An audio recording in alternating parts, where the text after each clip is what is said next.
को उगने के लिए या उसको निकलने के लिए किसकी जरूरत पड़ेगी, हेयर फॉलिकल को। ठीक उसी तरह किसी पौधे को लगाने के लिए गमले की जरूरत होती है, वैसे ही हेयर फॉलिकल को जरूरत होती है। तो अपना यहाँ पे क्या होता है, एक डर्मल पेपिला होता है। क्या होता है, डर्मल पेपिला होता है।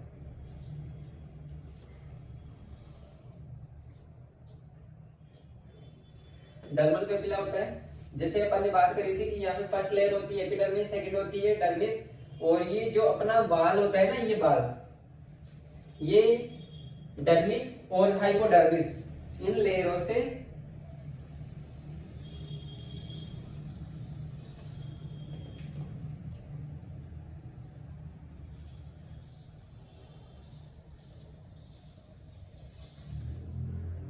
ठीक है।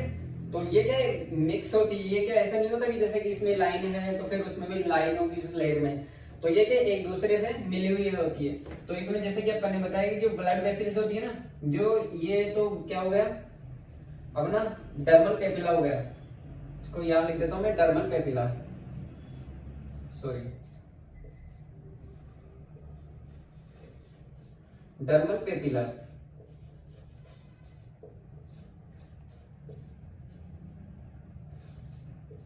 डर्मल पेपिला, ठीक है। डर्मल पेपिला क्या करता है कि जैसे कि जो अपन कुछ भी खा रहे पी रहे हैं, ठीक है, जो अपन हेल्दी डाइट लेते हैं, जो अपन खाते पीते हैं, तो वो जो अपने बालों को बनने के लिए जो न्यूट्रिएंट चाहिए होता है, वो क्या करता है, ये डर्मल पेपिला होता है, उनको क्या करता है ब्लड वेसल्स। ये क्या होती है कि यहाँ पे अपनी ब्लड वेसल्स होती है, इसके नीचे और भी होता है, लेकिन वहां तक अपने को ज्यादा समझने की जरूरत नहीं है, अपन यहाँ तक समझेंगे, ठीक है। ये ब्लड वेसल्स होती है, तो अपनी क्या ब्लड की जो नलिकाएं होती है उनसे अटैच होती है। तो उनसे क्या होता है कि जो अपन खाते पीते हैं, उनका जो अपने को बालों को गर्म होने के लिए न्यूट्रिएंट चाहिए होता है, वो अपन डर्मल पेपिला में जाता है। तो वो क्या करता है, अपना वर्क करता है। जब भी इसको न्यूट्रिएंट मिलता है तो वो क्या करता है, आगे प्रोवाइड करता है। तो प्रोवाइड करने से क्या होगा, ये मतलब एक तरह से बीज का काम करता है। जैसे कि अपन ने क्या डाला, पौधे को लगाने के लिए बीज डाला, तो जैसे कि इसमें पानी डालेंगे अपन, तो पानी डालने से क्या होगा, वो अंकुरित होएगा, ठीक है। ठीक उसी तरह अगर इसको न्यूट्रिएंट मिलेंगे तो क्या होगा, यहाँ पे ये जड़ें बनेगी। क्या बनेगी, ये जैसे कि यहाँ पे पानी, ये जड़ें बन गए, ठीक है। तो जैसे कि ये इनको मिलेगा, तो जड़ें बनने के बाद में क्या होगा, ये धीरे धीरे क्या होगा, ये हेयर में तब्दील होने लग जाएगा, क्योंकि हेयर निकलना शुरू हो जाएगा, ठीक है। ये डर्मल पेपिला होता है, ये इसका वर्क हो गया कि जो न्यूट्रिएंट होता है उसको आगे प्रोवाइड करता है, जिससे क्या होता है कि जो अपने बालों की जड़ें होती है, रूट्स होते हैं, वो क्रिएट होते हैं। तो उसके बाद से अपना बाल बनना शुरू हो जाता है, उसके बाद बनते हुए बाहर निकल जाता है, ठीक है। ठीक, ये जो होती है इनको अपन हेयर बल्ब बोलते हैं। ये जड़ें होती है ना, जड़ें तो अपन इनको बोलते हैं, ठीक है, लेकिन इनकी लैंग्वेज में इनको क्या बोलते हैं, हेयर बल्ब बोलते हैं।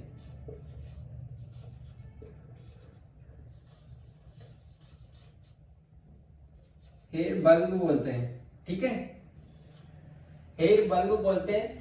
जो अपना हेयर बल्ब होता है, ये भी इसके, चलो इसका बाद में बात करते हैं। पहले अपन यहां से एक बात कर ले, जो अपनी ये हेयर फॉलिकल होती है, हेयर फॉलिकल होती है, यहाँ पे आपने समझ लिया होगा कि क्या था। ये डर्मिस, फर्स्ट लेयर होती है एपिडर्मिस, सेकंड होती है डर्मिस, और थर्ड लेयर होती है हाइपोडर्मिस। यहाँ पे लिख देता हूं मैं हाइपोडर्मिस, यहाँ तो आपको समझ में आ जाएगा।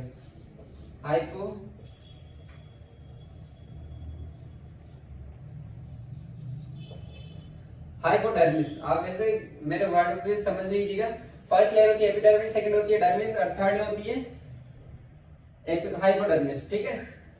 तो यहाँ पे क्या होता है, एक अपनी हेयर फॉलिकल से एक ग्रंथि अटैच होती है। क्या होती है, एक ग्रंथि अटैच होती है, जिसे क्या बोलते हैं अपन, सेबेसियस, सेबेसियस ग्लैंड बोलते हैं। सेबेसियस ग्लैंड बोलते हैं। ये क्या होती है, जो सीबम प्रोड्यूस करती है। क्या करती है, सीबम। जैसे कि जो अपन, जैसे कि एक दो दिन तक वॉश नहीं करते बाल, तो क्या होता है, बाल ऑयली चिपचिपे लगने लग जाते हैं। तो वो क्या होता है, वो ऑयल नहीं निकालता, वो सीबम प्रोड्यूस करता है, ठीक है। ये जो ग्रंथि होती है, जो अपना वसा जो भी होता है सीबम प्रोड्यूस करता है, उसको अपन सेबेसियस ग्लैंड बोलते हैं, जो अपना क्या करता है सीबम बाहर निकालता है, जिससे अपना स्केल 2-3 दिन अगर वॉश नहीं करे तो चिपचिपा लगने लग जाता है। ठीक उसी तरह यहाँ पे क्या होता है, अरेक्टर पीली मसल होता है। ये कैसे होता है, ये एक तरह से क्या होता है, एक तो हेयर फॉलिकल से अटैच होता है, दूसरी साइड से अपने जो स्किन होती है स्किन से अटैच होता है, ठीक है। तो इसका तो वर्क हो गया सीबम प्रोड्यूस करना, लेकिन अरेक्टर पीली मसल के बारे में अपन ने लास्ट वीडियो में पहले की वीडियो में बात करी थी कि अरेक्टर पीली मसल कब एक्टिव होता है, जब अपने या तो ठंड लगती है या डर लगता है, तब ये क्या होता है, जो हेयर फॉलिकल होता है हेयर फॉलिकल को अपनी ओर स्ट्रेच करती है, जिससे क्या होता है अपना बाल स्टैंड हो जाता है। वो स्टैंड इसलिए हो जाता है कि जो बाहर का टेम्परेचर है, बाहर की जो ठंड है अपनी बॉडी के अंदर के टेम्परेचर को इम्बेलेंस नहीं करे, क्योंकि अगर बाहर ठंड है अपनी बॉडी का टेम्परेचर क्या होता है गर्म होता है, तो वो इसलिए खड़ा हो जाता है क्योंकि ये सिकुड़ जाता है। जो अपना रोम होता है ना, जैसे कि ये रोम हो गया यहाँ पे, तो ये रोम हो जाता है, क्या हो जाता है सिकुड़ जाता है। इसके खिंचा होकर आने से जैसे ये ऐसे अपनी ओर खींचेगी, जैसे कि ये क्या करेगी ऐसे आके अपनी ओर खींचेगी, तो उससे क्या होगा फॉलिकल अपनी ओर खींचेगा, तो यहाँ पे रोम सिकुड़ जाएगा, ठीक है। तो सिकुड़ने से क्या होगा बाल अपना स्टैंड हो जाएगा, तो स्टैंड होने से क्या हो जाएगा बाहर की जो ठंड रहेगी वो अपने बॉडी के अंदर के टेम्परेचर को इम्बेलेंस नहीं करेगी। तो इसे तो सेबेसियस ग्लैंड बोलते हैं, इसे अरेक्टर पीली मसल बोलते हैं। अरेक्टर पीली मसल,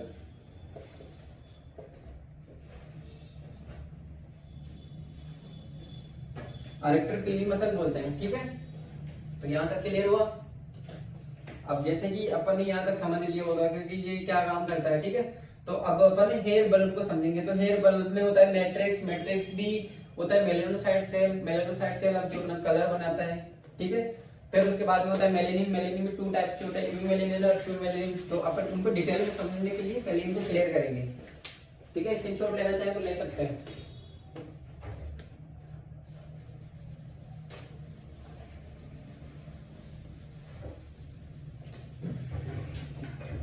जो अपना कलर बनता है, जो पिगमेंट बनता है ना, वो यहीं से बनता है। जो अपना हेयर बल्ब होता है, हेयर बल्ब से ही अपना कलर बनता है। तो पहले तो क्या हो गया अपना हेयर बल्ब,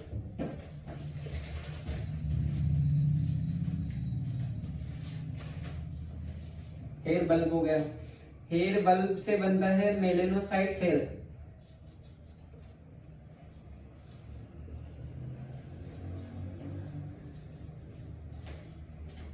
मेलानोसाइट सेल, ठीक है। मेलानोसाइट सेल से बनता है मेलेनिन। मेलेनिन को आप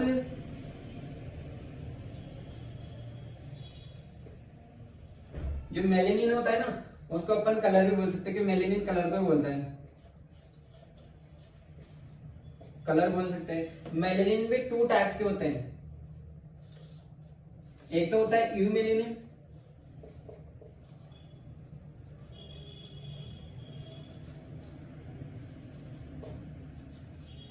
मेलेनिन, और दूसरा होता है फ्यू मेलेनिन,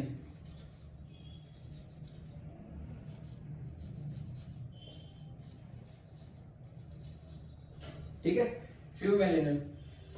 अब जैसे कि अपने बालों में 3 पिगमेंट होते हैं, ठीक है। वो कौन कौन से होते हैं यहाँ पे अपन समझेंगे। जैसे कि एक तो हो गया रेड, ठीक है, रेड हो गया, येलो हो गया एंड ब्लू हो गया। अगर मैं पूछूं इनमें से सबसे डार्क कौन सा रहेगा तो ब्लू, फिर रहेगा रेड, फिर येलो, ठीक है।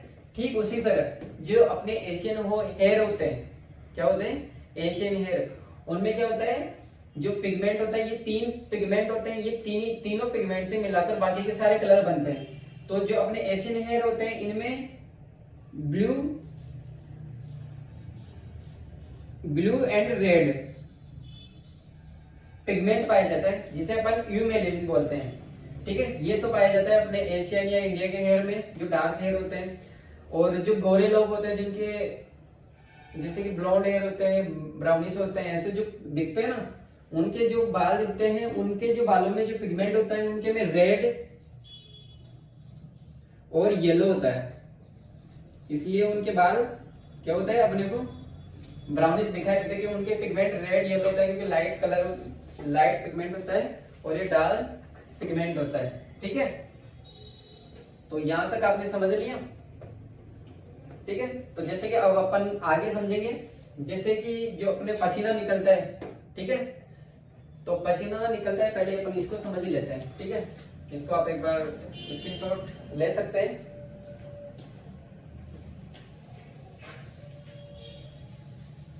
अब अपन एक बार इसको भी समझेंगे, जो अपने पसीना आता है, जो अपना स्वेट होता है, तो उसमें क्या होता है, देखिए पसीने का जो अपने हाथ पसीना आता है, जो स्मेल का मारता है, वो कैसे आता है।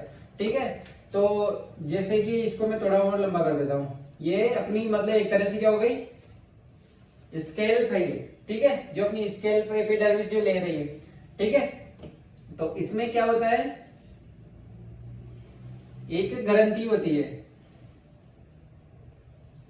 ठीक है, जो जहां से अपना पसीना आता है, जैसे कि यहाँ पे सिर पे आ गया हथेली, जैसे कि अपन मैं मुट्ठी बंद कर लूं, तो अगर इसमें पसीना आएगा तो उसमें क्या होता है, स्मेल नहीं आती है। तो ये क्या होता है, जहां से अपने पसीने में स्मेल नहीं आती, वहां पर जो अपनी ग्रंथि होती है उसको क्या बोलते हैं,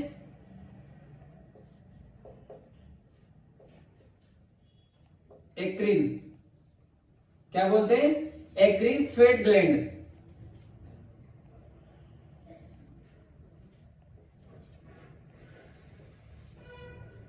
eccrine sweat gland, eccrine sweat gland होती है, जो जब अपना जन्म होता है तो ये जन्म के साथ ही होती है ये तो। ठीक है, जो एक्रिन स्वेट ग्लैंड होती है, ये जो ग्रंथि होती है, ये जो पसीना प्रोड्यूस करती है, जो बाहर निकालती है, ये पसीना तो इसलिए निकालती है, जो अपनी बॉडी का टेम्परेचर होता है उसको रेगुलेट करने का, मतलब उसको कंट्रोल करने का, उसको मेंटेन करने के लिए अपनी बॉडी पसीना या स्वेट स्रावित करती है, मतलब बाहर निकालती है, जो अपना बॉडी का टेम्परेचर मेंटेन करने के लिए। जो ये ग्रंथि पसीना निकालती है, उस पसीने से अपने स्मेल नहीं आती है। जैसे कि मुट्ठी बंद करेंगे तो पसीना आएगा, उसमें स्मेल नहीं आएगी, सिर पे यहाँ पे आएगा तो इसमें स्मेल नहीं आएगी। ठीक एक जहां अपना पसीने में स्मेल आती है, वो एक ग्रंथि होती है। जैसे कि जो ये होती है ना, ये हेयर से अटैच नहीं होती है, इसका हेयर से लेना देना कुछ भी नहीं है, ये अपनी स्किन में, जैसे कि यहाँ पे है, ठीक है, यहाँ पे अपना हेयर नहीं होते, यहाँ पे अपने फॉलिकल नहीं है, तो यहाँ पे हेयर नहीं है। ठीक है, कहने का मतलब जहां पर अपना फॉलिकल नहीं होता है, ठीक है, वहां पर बाल नहीं होता है। ठीक है, तो कहने का मतलब ये होगा कि यहाँ पर अगर पसीना आ रहा है तो ऑब्वियसली बात है यहाँ पे बाल भी नहीं है, तो बाल का यहाँ पे कुछ लेना देना नहीं है इस ग्रंथि से। तो ये जो ग्रंथि होती है, या इससे जो स्वेट होता है, वो स्वेट से स्मेल नहीं आती है। और एक होता है जो अपने क्या करता है, हेयर से अटैच होता है। क्या होता है, सॉरी ये यहाँ पे मैंने बल्ब में लगा दिया, ये एक अपने जो बाल से अटैच होता है, ये वैसे सारे बालों में अटैच नहीं होता, कुछ कुछ बालों में अटैच होता है, इसको बोलते हैं एपोक्रीन। एपोक्रीन स्वेट ग्रंथि, स्वेट ग्लैंड। क्या बोलते हैं, एपोक्रीन स्वेट ग्लैंड बोलते हैं। जो ये पसीना ग्रंथि होती है, इससे जो पसीना निकलता है उससे हमारा पसीना स्मेल मारता है। ठीक है, जैसे कि हर बालों में नहीं होती, ये एक जगह पे होती है। जैसे अपना एग्जांपल के तौर पे बताऊं, अंडरआर्म्स में जब अपना स्वेटिंग होती है, तो स्वेटिंग होने से वहां पे क्या होता है, अपना स्वेट होता है, जो स्मेल मारता है, वो इस वजह से मारता है क्योंकि जो ये ग्रंथि होती है ना, ये क्या करती है, जो पसीना होता है इसमें वसा टाइप से एक थिक होता है, जो पसीना निकलता है ना, वो क्या होता है, थोड़ा गाढ़ा होता है। तो उस वजह से क्या होता है, उसमें वसा ये होती है, सीबम वगैरह, तो उस वजह से क्या होता है, अपना ये जो पसीना होता है ड्राफ्ट में आता है वो स्मेल मारता है, लेकिन जो है यहाँ पर हथेली में आता है या सिर पे आता है यहाँ पे, तो वो पसीना स्मेल नहीं मारता। ठीक है, तो ये हो जाती है एपोक्रीन स्वेट ग्लैंड, और ये होती है एक्रीन स्वेट ग्लैंड, जिससे अपना बाल ये क्या होता है, ये जो ग्रंथि होती है ना, ये होने को तो जब अपना जन्म होता है तब से ही हो जाती है, ये ग्रंथि तो तब से ही होती है जब से अपना जन्म होता है, लेकिन जो ये एक्टिवेट होती है ना, ये तो क्या होती है एक्रीन स्वेट ग्लैंड होती है, जब से अपन जन्म होता है ये तब से ही एक्टिवेट रहती है। लेकिन जो ये एपोक्रीन स्वेट ग्लैंड होती है ये जब अपन यंग होते हैं, जब तक यंग नहीं होते ना, जब तक ये एक्टिवेट नहीं होती, जब अपन यंग हो जाते हैं तब ये ग्रंथि एक्टिवेट हो जाती है। तो अपना क्या होता है स्वेटिंग करने लग जाती है, जब अंडरआर्म्स में पसीना आता है तो उस वजह से अपना स्मेल मारने लग जाता है। तो जब हम यंग हो जाते हैं ना, तो तब जाके ये ग्लैंड एक्टिवेट हो जाती है। सॉरी गाइस, ये एक्टिवेट हो जाती है। ठीक है, तो आज की क्लास को अपन यहीं पर एंड करेंगे। ठीक है, बाय बाय, मिलते हैं नेक्स्ट वीडियो में। Take care all of you.